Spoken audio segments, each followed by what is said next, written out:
안녕하세요. 금요사건 파일 디바제시카입니다. 2010년 12월 12일 아직 동이 트기도 전인 새벽 5시 40분 충북 보은경찰서에 충격적인 사고 전화가 접수됩니다. 지금 우리 옆집 사는 할머니, 할아버지가 쓰러져 있어요. 피가 엄청나요. 이 신고자는 옆집에 살던 이웃 주민 이 씨였는데요. 지난 새벽 그는 이웃집에서 누군가 시끄럽게 다투는 소리를 들었습니다. 근데 이게 굉장히 이례적인 일이었어요. 사건이 발생한 곳은 충북 보은군 보은읍에 위치한 한적한 농촌 마을입니다. 마을 주민 대부분이 연세가 지긋한 어르신들이고요.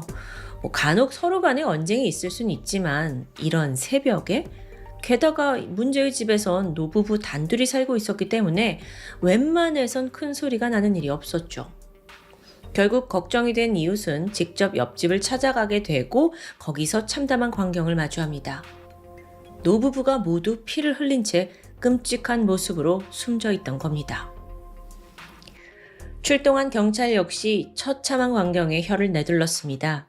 제일 먼저 눈에 띈 건 마당에 숨져 있는 67세의 임씨. 엽기적이게도 임씨 할아버지의 한쪽 팔과 목 부위가 잘려나가 있었어요. 또한 가슴과 복부 역시 숱하게 난도질을 당해서 성한 곳이 한 곳도 없었죠. 곧이어 집 안으로 들어가자 거실에는 임 씨의 부인인 76세 김 씨가 사망해 있었습니다. 마찬가지로 시신의 상태가 온전치 못해요. 김 씨의 등과 가슴, 목 뒤통수는 수차례나 흉기에 의해 찔려 있었죠. 그 여파로 바닥에 피 웅덩이가 고여 있었을 정도고요. 아니, 나이가 지긋한 이 두 어르신을 이렇게까지 잔인하게 살해한다? 경찰은 필시 원한에 의한 범죄라고 판단했습니다. 단순 강도나 우발적인 살인이라고 보기에는 이 수법이 지나치게 잔인하니까요. 근데 생각해보세요. 이 시골에 사는 평범한 노부부에게 대체 누가 이렇게 원한을 품은 걸까요? 수사팀은 우선 이 사건 현장이 외딴 시골이라는 점에 주목했어요. 그리고 이웃이 수상한 소리를 듣고 현장에 찾아갔던 시각은 새벽 5시 반. 이때 이미 노부부는 사망한 뒤였으니까 범행은 그보다 더 이른 시간에 발생했을 겁니다. 그렇다면 해가 뜨기 전, 민족조차 없는 이 시간에 외진 마을에 찾아올 사람은 누구일까요? 분명 이곳의 지리를 잘 알지 않는 이상 불가능합니다. 또 만약 범인이 현장까지 직접 걸어오지 않았다면 자신의 차를 운전하거나 다른 수단을 이용했을 가능성이 높아 보여요. 그런데 여기서 사건 추정 시각은 버스의 첫 차가 운행하기 전입니다. 따라서 경찰이 주목한 건 바로 택시였어요. 수사팀이 즉각 이 새벽에 마을에 들어왔던 택시가 있었는지 조사를 벌였습니다. 정말 다행히 결정적인 목격담이 등장해요. 사건이 있던 12일 새벽 4시 반쯤이래요. 한 택시기사가 5km 정도 떨어진 옆 마을로부터 이 마을까지 한 승객을 태워줬다고 말합니다. 그런데 이때 택시에 탄 그 승객이 굉장히 애띄어 보이는 젊은 남성이라고 하는 거예요. 또 택시기사가 그를 유독 기억하고 있던 이유가 바로 여기에 있는데 그가 가자던 마을은요, 젊은이들이 전혀 살지 않는 마을이에요. 아니 근데 왜 이 새벽에 이 청년이 굳이 노인 마을에 가는 걸까? 라는 의문이 들었고 그래서인지 택시기사님은 승객의 자세한 인상착의까지 기억하고 있었습니다. 그럼 문제는 그가 누구냐는 거예요. 계속해서 주변을 탐문하던 경찰이 한 가지 새로운 사실을 알게 됩니다. 이 숨진 노부부에게는 아들이 있었는데요. 그 아들 가족이 바로 옆마을에 살고 있었더라고요. 그리고 이곳이 바로 택시기사가 수상한 청년을 태운 그곳이기도 하고요. 근데 보면 그 노부부의 아들도 나이가 지긋한 중년입니다. 어라? 그러고 보니까 이 아들 내외에게 19살 자녀 임군이 있습니다. 그러니까 피해자들에게는 친손자요. 경찰은 본능적으로 임군이 유력한 용의자라고 판단했어요. 그리고 즉각 거주하고 있는 그 부모님 집으로 출동을 했고 아침 7시 방에 있던 임군을 긴급 체포합니다. 이건 사건 발생 2시간 만이었어요. 굉장히 빠르게 검거를 한 거죠. 경찰이 집에 들이닥쳤을 때 당시 임구는 방에서 그냥 넋을 잃었다고 해야 할까요? 멍하니 앉아있더라고요. 심지어 옷과 손에 혈흔이 그대로 묻어 있었고 이걸 뭐 닦아내지도 갈아입지도 않은 상황입니다. 또한 그의 방 안에는 범행 당시 신고 있었던 피 묻은 신발까지 나와요. 경찰이 그를 체포하자 임구는 순순히 경찰서로 끌려갔고요. 그 외에 증거를 은폐하려고 하는 흔적은 전혀 보이지 않았습니다. 자, 이렇게 체포는 비교적 수월했지만 문제는 그 다음입니다. 임군이 아무 말도 하지 않는 겁니다. 그러니까 묵비권을 행사하면서 도대체 왜 자기의 조부모를 죽였는지 입을 열지 않아요. 심지어는 1차 현장 검증으로 범행을 인정을 하긴 했거든요. 근데 여전히 범행 동기, 왜 그랬냐 이 부분에 대해서는 입을 열지 않는 겁니다. 그는 범행 현장을 둘러보면서도 아주 담담하게 태연한 모습을 보였습니다. 오히려 경찰이 답답할 노릇이었죠. 그래서 끈질기게 너 왜 죽였냐, 너 왜 살인했냐 추궁을 하는데 그랬더니 아주 기가 막힌 대답이 돌아왔습니다. 아, 형사님 졸려 죽겠는데 잠 좀 자죠. 그러니까 이 신문 과정이 좀 힘들었나 봐요. 자기 재워달라는 거예요. 그런 범인에게서 조부모 살해에 대한 죄책감 전혀 찾아볼 수 없었죠. 한편 부검 결과 임군의 할아버지 임씨는 경부동맥 절창에 의한 과다출혈, 그리고 임군의 할머니 김씨는 흉부 자창에 의한 다발성 장기 손상으로 사망한 게 확인됩니다. 그런데요, 더 끔찍한 게 남아 있어요. 이 손자가 할아버지를 공격했잖아요. 그리고 할아버지가 숨이 끊어진 후에도 톱으로 또다시 목을 절단했다는 점입니다. 너무 끔찍하죠. 이렇게 의도적인 사체훼손까지 했다는 건 분명 할아버지에게 무슨 깊은 원한이 있는 게 분명합니다. 보통 근데 부모들은 자식한테 엄하다고 해도 좀 할머니, 할아버지는 약간 손자에게, 손녀에게 한없이 너그럽지 않나요? 도대체 무슨 원한일까요? 경찰도 이걸 알아내려고 프로파일러까지 투입할 계획을 세우면서 임군과 계속 대치하게 돼요. 그리고 드디어 범행 33시간이 지난 후 무겁게 닫혀있던 임군의 입이 열렸습니다. 그가 그토록 밝히고 싶지 않았던 살인의 동기는 다소 황당합니다. 제가 왜 그랬냐면요. 할아버지가 결혼을 반대해서요. 이게 도대체 무슨 상황이에요? 좀 알아보면 임군은 일단 대구에 있는 대학교 1학년생입니다. 범행 당시 군 입대를 준비하면서 휴학 중이었어요. 동시에 최근 동창생과 관계가 발전하면서 교제를 시작했고요. 근데 여기서 문제는 그가 여자친구와 진지하게 결혼까지 생각하면서부터 시작되는 것 같아요. 굉장히 고집스럽게 무조건 입대하기 전에 결혼을 하고 싶다는 겁니다. 가족 입장에서는 좀 황당하죠. 이제 막 대학생이 된 아들이 1학년밖에 안 다녔거든요. 근데 만난 지 얼마 되지도 않은 여자친구와 결혼을 하겠다? 그것도 군대를 앞두고? 임군에 따르면 사실 그의 여자친구에게는 신체적인 장애가 있었다고 해요. 그래서 임군의 부모님이 좀 이걸 탐탁지 않게 여겨서 결혼을 반대했다라고 보고 있는 거죠. 그는 정말 이상하리만큼 결혼에 집착했습니다. 사실 평소에 그는 내성적인 성격이에요. 그래서 가족은 물론이고 친구와도 그렇게 다양하게 어울리지는 않는 스타일이었는데 보통 PC방에서 게임을 하면서 시간을 보냈다고 하고요. 그런 그가 결혼을 하겠다고 마음을 먹고는 결혼 자금을 이제 내가 벌어오겠다 라면서 집 근처 회사에서 알바까지 시작합니다. 그렇게 200만 원 모아왔어요. 결혼한대요. 하지만 여전히 가족은 반대하고 있었죠. 이거 당연하잖아요. 아직 세상 물정도 모르는 데다 입대해야 되는데 결혼은 좀 무리니까요. 그렇게 자연스럽게 가까이 살고 계신 조부모님 귀에도 이 소식이 들어갔어요. 임군은 누구보다 귀한 장손이었습니다. 생전 조부모는 이 손자를 애지중지하면서 용돈도 자주 줬어요. 하지만 결혼에 있어서는 부모와 입장이 같았죠. 범행 며칠 전 조부모가 임군을 부르게 됩니다. 그리고 조심스럽게 아이고 얘야 여자친구와 결혼은 좀 그렇지 않니?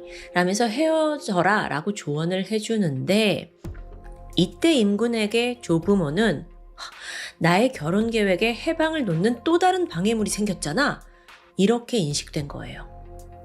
그래서 그날 이후 그는 조부모를 그냥 제거하기로 마음먹습니다. 임군이 경찰서에서 이렇게 말했어요. 할아버지가 결혼 반대하면 모든 사람이 결혼을 반대하게 되잖아요. 그럼 할아버지만 없으면 제 결혼을 방해할 사람이 아무도 없을 것 같아서 그래서 죽였어요. 그러니까 한마디로 원하는 걸 얻기 위해 집안의 윗사람을 제거하면 된다고 생각한 거죠. 사건이 발생한 12월 12일 새벽 4시, 그는 자신의 집 주방 서랍장에 있던 과도를 꺼내서 상의에 숨겼습니다. 집을 빠져나와 택시를 잡아 타고는 조부모가 사는 옆집 마을로 이동해요.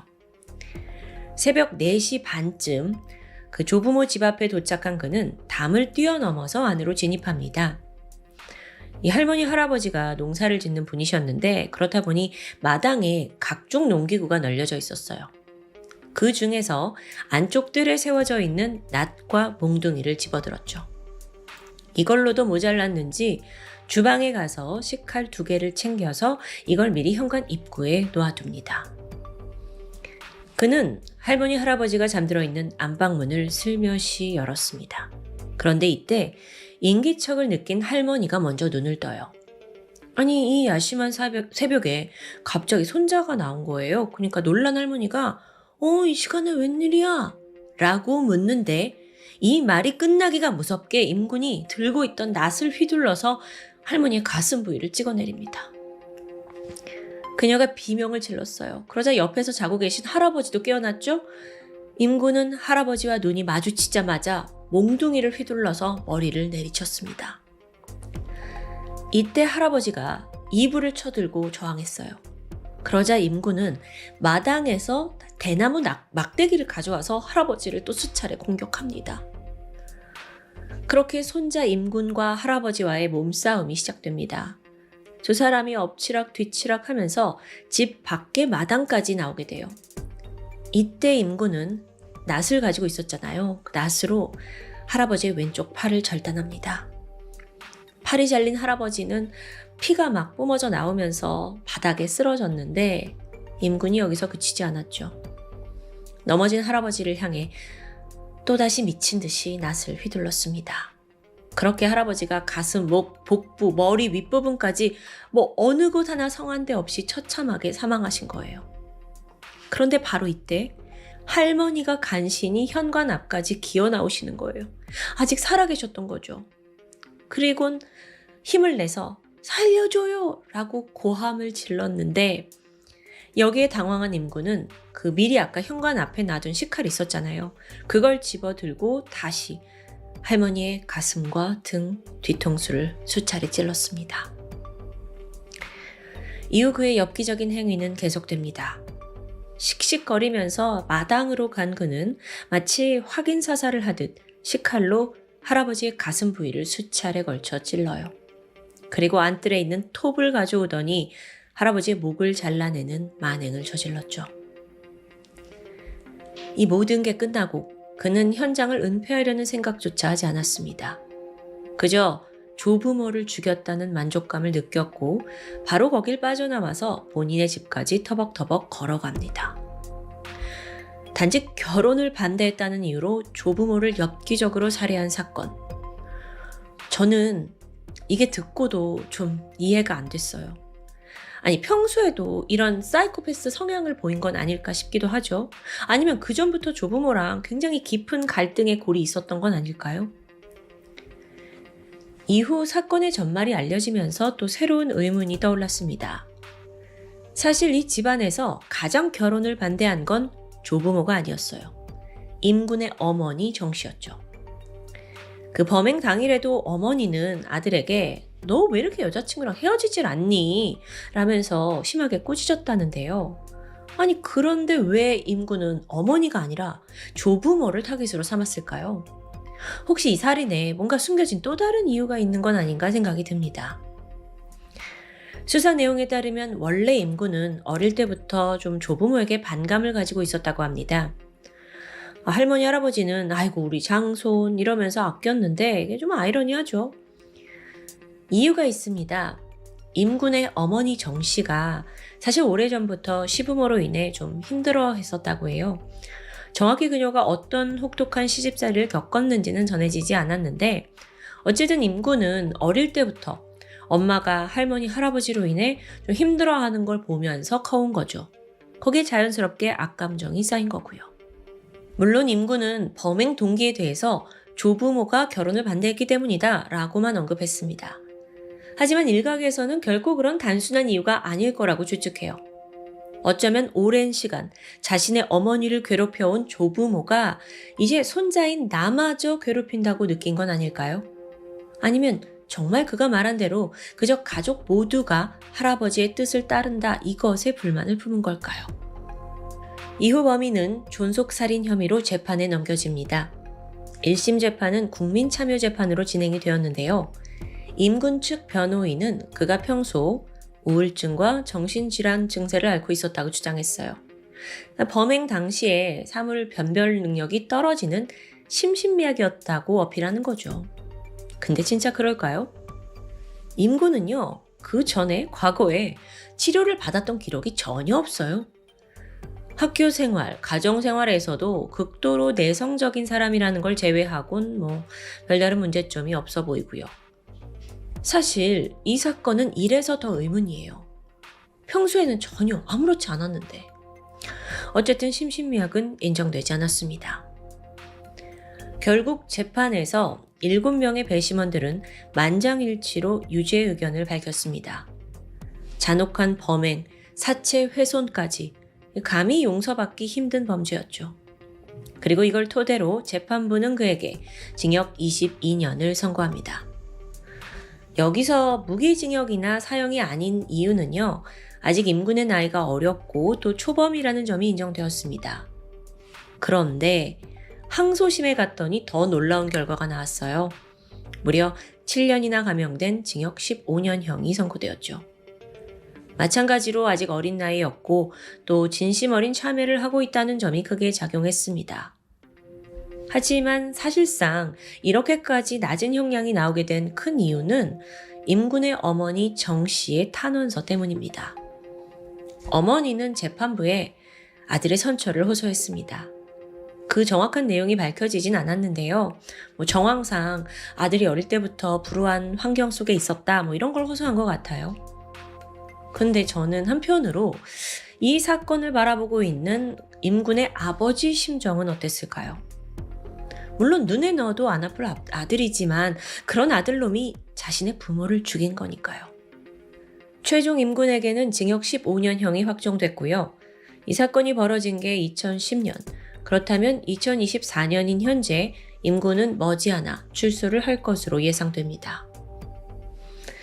여러분, 이 사건은 우리나라에서 현존한 존속살인 사건 중에서도 유례 없이 잔혹한 것으로 꼽힙니다. 그에 비해 상대적으로 좀 덜 알려진 사건이기도 하고요. 더구나 임군의 진짜 범행 동기가 무엇이었는지, 정말 단순히 결혼을 반대해서였는지 좀 의문이 남아있어요. 이제 출소를 얼마 앞두지 않은 임군, 아니 임씨가 되겠죠. 자기가 저지른 그 끔찍한 행위에 대해서 지금쯤 얼마만큼의 죄책감을 느끼고 있을까요? 14년 전 판사가 명시한 대로 진심으로 참회하고 있는지 궁금합니다.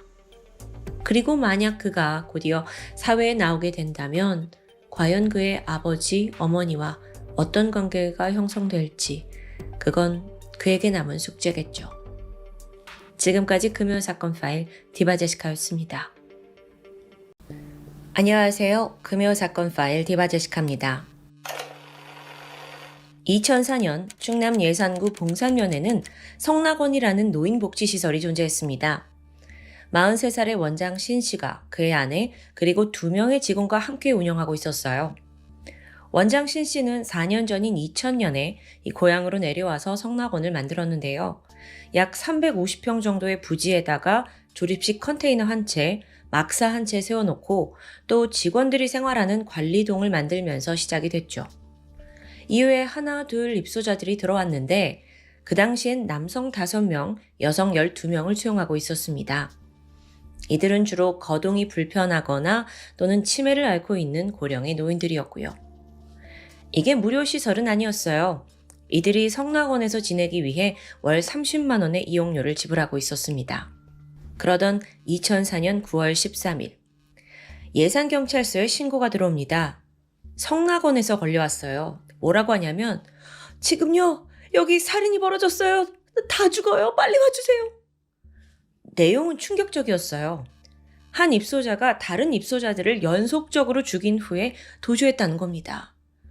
아니, 작은 마을에서 진짜 엄청난 대형 사건이 터진 거예요.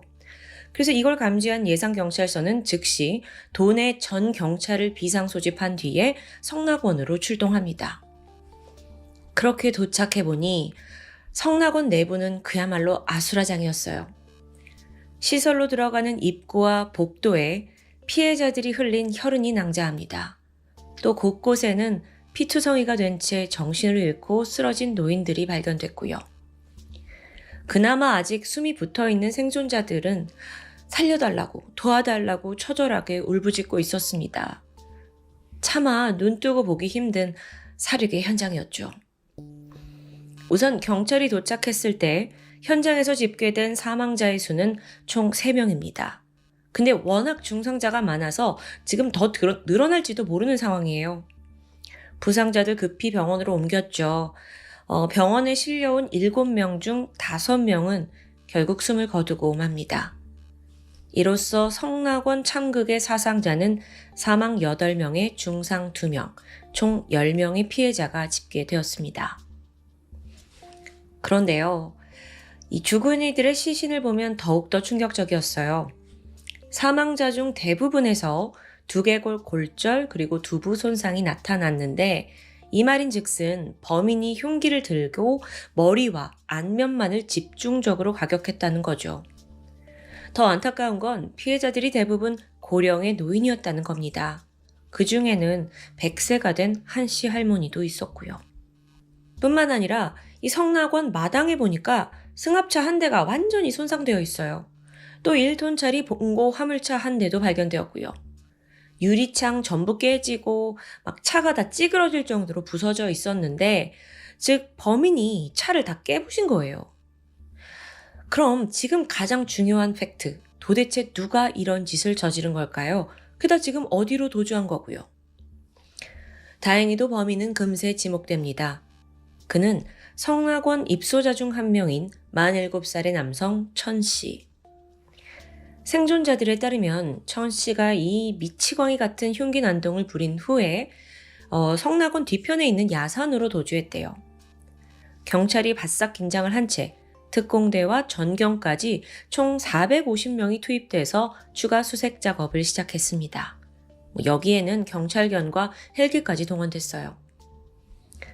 그렇게 4시간 만인 오후 5시 50분, 수색팀은 현장으로부터 700m 떨어진 야산 숲속에서 천씨를 발견했고요. 그 자리에서 긴급 체포하게 됩니다. 이 마을 전체를 공포로 몰아넣은 그런 상황인데 그래도 다행히 빠르게 검거를 했죠. 하지만 아직 찾아야 할 게 남아 있습니다. 흉기예요. 검거 다음 날인 9월 14일, 경찰은 범행 도구를 찾기 위해서 아침부터 경찰견 또 금속 탐지기를 동원해서 수색 작업을 벌이게 되거든요. 그리고 마침내 이번에는 현장에서 약 5km 떨어진 야산 깊은 곳에서 피 묻은 도끼 한 자루를 찾아냅니다. 이게 바로 천씨가 범행에 사용한 흉기였어요. 그렇게 검거된 범인 천씨. 그는 경찰 조사에서 순순히 범행을 인정합니다. 그런데요, 그의 범행 동기가 좀 믿기 힘들어요. 뭐라고 하냐면, 제가요, 원장님과 함께 냉장고를 옮기는데 제가 그걸 세게 내려놨거든요. 그러니까 저를 무섭게 쳐다보더라고요. 그래서 제가 열받아서 홧김에 그랬어요. 에? 아니, 살해 동기가 좀 너무 사소해요. 그래서 오히려 기괴할 정도고요. 동시에 그는 사람들을 때린 것까진 기억이 나지만 그 다음은 모르겠다는 겁니다. 자, 어쨌든 들어보니까 발단은 지금 원장님이라는 건데 그럼 혹시 사망자 중에 원장 신 씨도 포함되어 있었냐? 그건 아니었습니다. 그는 생존해 있었어요. 이후 신 씨는 경찰에 출두해서 사건 당시를 진술했고요. 우선 원장 신 씨가 범인 천 씨와 함께 냉장고를 옮긴 건 사실입니다. 맞아요. 하지만 그 과정에서 어떤 특별한 트러블이 있었던 건 아니라고 해요. 이후에 그는 냉장고를 이렇게 배치해둘 창고 열쇠를 가질러 원장실로 향했다고 하는데 이때 갑자기 밖에서 비명소리가 들려왔죠. 놀란 원장은 본능적으로 그 문을 잠그고 몸을 피하게 됩니다. 그리고 20분 정도 숨어 있다가 좀 밖이 잠잠해지니까 나와 봤는데 입소자들이 다 피를 흘린 채 쓰러져 있었다는 진술. 자, 그러니까 범인 천 씨가 원장과 냉장고 옮기다가 혼자 기분이 나빠져서 홧김에 이 사람 10명을 도끼로 때리고 8명을 죽였다. 이거 지금 이대로 믿을 수 있는 스토리일까요? 약간 갸우뚱하죠. 이쯤 되니 천 씨에게 무슨 문제가 있는 것 같은데 네, 예상대로 그는 정신장애 2급 판정을 받은 상태였습니다. 보통 한국에서는 조현병, 양극성 장애, 반복성 우울 장애 등 만성적인 정신질환자 중에서 일정 기준에 해당하는 사람을 가리킵니다. 혹시나 해서 말씀드리는데 지적장애와는 다른 개념이에요. 그건 발달장애로 분류가 되고요. 천 씨는 원래 서울 은평구에 있는 불황자 수용시설에서 생활해 왔습니다. 이때 그의 친여동생이 성낙원 원장과 좀 개인적으로 친분이 있었다고 해요. 그래서 그녀가 원장한테 우리 오빠가 이런 문제가 있는데 일은 잘한다. 밥 좀 먹이고 데리고 있어 달라라고 부탁을 한 겁니다. 그렇게 천 씨는 사건이 벌어지기 1년 전인 2003년 10월부터 성낙원에서 살게 되었고요. 사실 그는 노인시설이던 성낙원 내에서 몇 안 되는 젊은 남성입니다. 47살이니까 비교적 젊은 축이었던 거예요. 평소 그는 말수도 적고 조용한 편이었어요. 또 여동생 말대로 일도 곧잘 했고요. 그래서 다른 입소자들은 천 씨한테 정신장애가 있어? 이걸 아무도 몰랐다고 해요. 그 정도로 일상생활에는 별 문제가 없는 사람이었죠. 그나마 좀 문제가 있다면 욱하는 성질을 부려서 자주 화를 냈다고 합니다. 이럴 때마다 원장 신 씨가 너 왜 이렇게 승질을 내냐? 나무래기도 하고 달래기도 하면서 이 두 사람은 좀 사소하게 부딪혀 오긴 했어요. 사건 당일도 마찬가지였습니다. 그날 성낙원에 어떤 일이 있었냐면 세탁기와 냉장고를 기부받았어요. 그게 들어오는 날인 겁니다. 그래서 원장 신 씨가 3명의 입소자를 데리고 당진에 내려가서 이걸 직접 트럭에 실어 오게 됩니다. 참고로 그 3명 중에 천 씨는 없었고요. 낮 1시 30분쯤 성낙원에 도착을 했고 원장은 이번에 천 씨와 함께 그 냉장고를 차에서 내리는 작업을 하게 돼요. 그러던 중에 갑자기 천 씨가 좀 힘들었는지 볼멘 소리로 에이씨 이렇게 혼잣말을 하게 됩니다. 이때 원장은 너 왜 그래? 라면서 대수롭지 않게 대꾸를 했어요.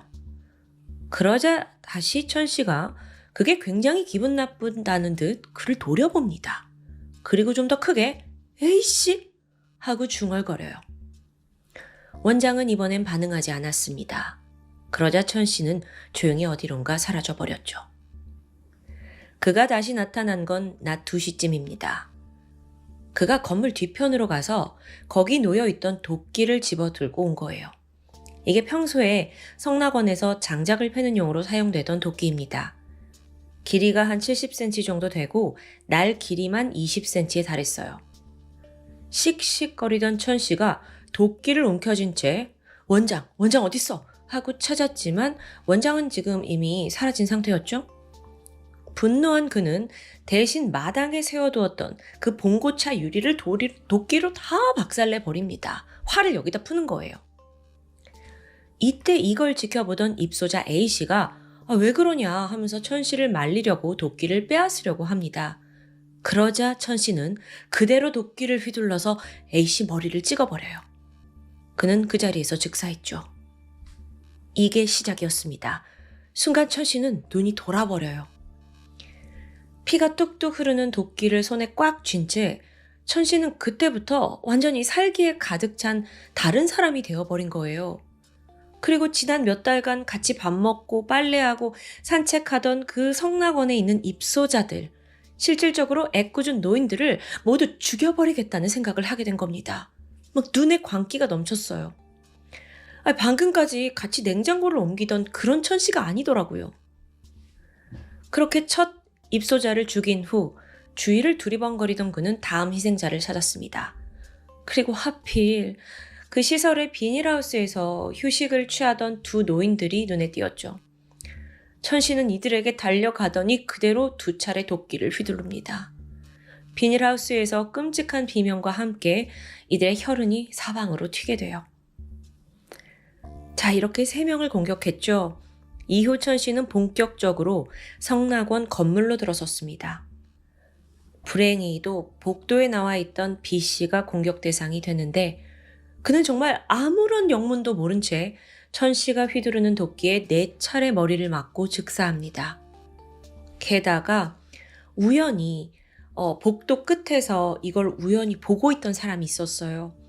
입소자 중 한 명이었던 황 씨 할머니였는데 지금 막 도끼로 공격당하는 걸 보고 너무 놀랬죠? 저 젊은 남성을 당할 힘이 없잖아요, 할머니가. 그래서 일단 급하게 화장실로 피신을 했고 그렇게 간신히 목숨을 구할 수 있었습니다.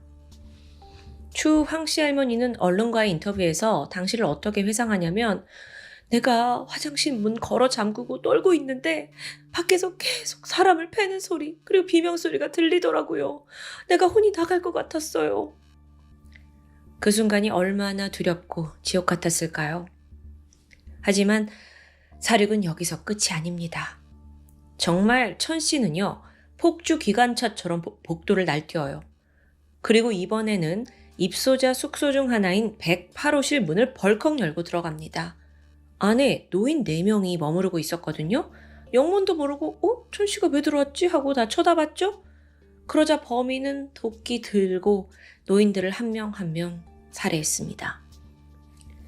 이들 중 3명의 노인은 각기 머리를 2번씩 찍힌 채 쓰러졌고요. 한 명은 가슴을 2번 난타당한 뒤 정신을 잃게 됩니다. 천 씨는 이들을 전부 죽였다고 생각했어요. 그리고 씩씩대면서 밖으로 나와서 바로 옆에 있는 107호실 문을 열고 들어갑니다. 또 안에 입소자가 있어요. 도끼로 머리를 가격했죠. 다시 복도로 나가요. 성큼성큼 걷다가 112호실 그 앞에서 마주친 또 다른 입소자의 머리도 이래 가격합니다. 지금 보이는 족족 다 공격하는 거예요. 그냥 눈에 보이는 그대로요. 내부에 있는 사람들이 하나둘 쓰러졌고 이후에 천 씨는 다시 밖으로 뛰쳐나가요. 아직도 화가 덜 풀린 상태였죠? 그는 이번엔 마당에 주차된 승합차를 마구 부셔요. 그리고 나서 그대로 뒷산으로 도주하게 된 거죠. 총 10명이 공격당했고 8명이 사망했습니다. 피해자 대부분은 고령이거나 치매 상태 노인이었어요. 그렇기 때문에 저항하지 못하고 그대로 변을 당하고 말았던 거고요. 한편 원장 신 씨와 그의 부인 조 씨, 그리고 근무 중이던 직원 2명은 이 사태를 빠르게 감지하고는 원장실로 피한 덕에 목숨을 건질 수 있었습니다. 앞서 원장이 진술한 대로 이들은 사건이 발생하는 동안 문을 잠근 채 숨어 있었다고 말합니다. 근데 정말 이 사건 이렇게 말로만 설명해도 그 당시의 살기가 너무나 느껴지지 않나요? 한편 검거된 천 씨는 혐의 모두 인정했고 바로 구속 기소돼서 재판에 넘겨집니다. 그런데 재판에서 복병은 천 씨가 지금 정신장애 2급이잖아요. 만일 범행 당시 심신미약이 인정되면 최악의 경우 사법 처리가 되지 않을 가능성도 있습니다. 그러니까 아무 처벌도 받지 않는다는 거죠. 그런 불안 속에서 재판 결과 천 씨에게 내려진 형량은 무기징역이었습니다. 무고한 노인을 살해했지만 또 수많은 사람들이 죽었지만 사형이 선고되지 않은 건 예상대로 정신장애가 참작되었기 때문이에요. 그게 맞을까라는 생각이 아마 여러분도 드실 텐데요. 보면 범행 후에 천 씨의 행동은 사실 용의 주도했습니다. 정말 정신이 획가닥 나간 사람이었다면 산으로 도주하기보다는 차라리 그 자리에서 좀 넋을 놓고 있지 않았을까라는 생각이 전 좀 들었어요. 근데 그는 일반 도주자처럼 재빨리 산으로 막 도망갔잖아요. 게다가 기억나실지 모르겠는데 천 씨는 현장에서 가까운 곳에서 검거가 됐습니다. 근데 그 다음날 야산을 뒤져봤더니 도끼는 꽤 멀리서 발견이 됐죠. 네, 야산 깊숙이 숨겨둔 거예요. 참 애매합니다. 정신장애에도 도주를 하고 흉기를 잘 숨겨놓는다. 글쎄요, 이게 앞뒤가 맞을까요? 그런데요, 여러분. 아마 이 사건을 들으시면서 또 다른 의문이 생긴 분들도 계실 것 같습니다. 아니, 17명이나 되는 입소자가 있는 노인복지시설에서 보안이 왜 그렇게 허술했지? 그리고 분명 노인복지시설인데 왜 천씨처럼 정신장애 있는 사람이 느닷없이 같이 사는 걸까? 이게 괜찮나? 아무리 지인의 부탁이 있었다지만 이거 잘 이해가 되지 않죠? 심지어 나중에 보니까요. 성낙원에는 천씨 외에도 다수의 정신장애인들이 생활하고 있더라고요. 전문가들에 따르면 정신장애인과 노인들이 폐쇄되어 있는 수용시설에 같이 있는 건 굉장히 위험하다고 지적했습니다. 왜냐하면 여기서 상대적으로 노인들은 더 약자에 해당되기 때문이에요. 그러니까 언제든 피해 대상이 될 수 있겠죠. 게다가 성낙원 측은 정신장애인에게 적절한 치료, 그런 요양을 제공한 것도 아니에요. 게다가 또 다른 충격적인 반전도 드러나는데 사실 성낙원은 미허가 복지시설이었습니다. 물론 지난 2002년 8월에 노인복지시설로 신고를 하긴 했어요. 근데 노인복지법에 규정된 시설의 규모, 직원들 수가 부족한 겁니다. 그래서 관할 당국이 이거 안 된다. 다음 해까지 좀 부족한 부분 보완해서 다시 신고해달라라고 조치를 취했죠. 하지만 성낙원은 말을 듣지 않았습니다. 오히려 정신장애인까지 수용을 하면서 말 그대로 불법 영업을 해온 거예요. 30만 원씩 월세까지 받았잖아요. 성낙원에서 벌어진 집단 살인 사건, 이걸 그냥 단순히 정신 나간 사람의 광기 어린 사륙이라고 묘사될 수도 있습니다. 하지만 그 내막을 좀 더 살펴보면 그 당시 우리나라의 사회복지시설의 열악한 실상을 드러냈다고도 볼 수 있어요. 여러분, 놀랍게도 그 당시의 제도에서는 장애인, 노인, 아동 이들을 모두 혼합해서 수용하는 게 별다른 제재를 가하지 않았다고 합니다. 게다가 미허가 시설도 너무 많았죠. 미허가 시설은요, 인건비를 줄여야 되잖아요. 적은 돈으로 운영을 하려고요. 그러다 보니 직원 수도 현저히 부족합니다. 보안이요? 이런 건 완전 남일이고요. 전문성도 부족하죠. 성낙원 역시 원장 가족들에 의해서 그냥 주먹국으로 운영이 됐습니다. 더욱이 입소자인 천 씨에게 시설의 살림을 좀 여러 가지 해달라. 이것도 고쳐라. 밥도 해라. 농사일도 좀 해라. 그냥 다 맡긴 거예요. 또한 입소자들은 대부분 열악한 상황에 처해 있던 이들이었어요. 경제적으로나 개인적인 사정으로 제대로 된 복지시설에 들어갈 수 없는 입장이요. 그런 그들이 마지막으로 선택한 곳이 성낙원이었는데 결국 비극적으로 끝나고 말았죠. 삶에 대한 희망을 품고 들어선 장소에서 도리어 안정을 보장받지 못한 채 무참히 살해된 피해자들. 어쩌면 지금 이 순간 우리가 모르는 어딘가에서도 보호받지 못하는 약자들이 있지 않을까 걱정됩니다. 이 사건을 조사하다 보니까 예상외로 좀 잘 알려지지 않았다는 게 저는 놀라웠어요.